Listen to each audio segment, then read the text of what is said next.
For the Tangent on Veritas Catholic Network, I'm Father Sam Kachuba with your daily gospel reflection. Today we're reading from Luke chapter 6, verses 39 through 42.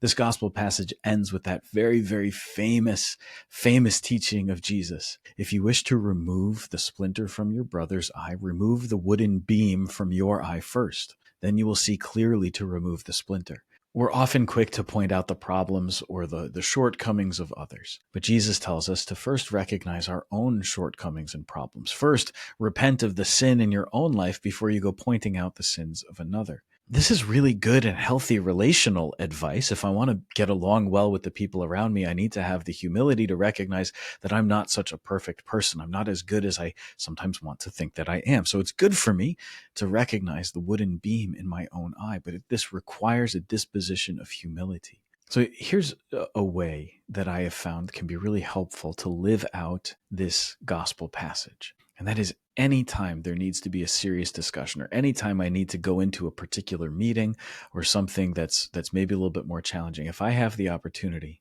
I try to go to confession. Go to confession. It's one of the best ways to remove the wooden beam from your eye. I am a sinner who needs God's mercy. And there's nothing that reminds me of my own need for God's mercy quite like going into the confessional. I need God's mercy. And every time I go there, I know that I will encounter his mercy. Why do I need God's mercy?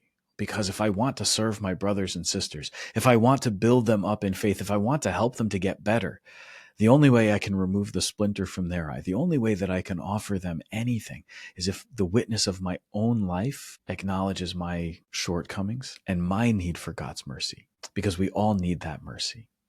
So if we want to see clearly, let us remove the wooden beam from our own eyes, relying on the mercy of God and his grace.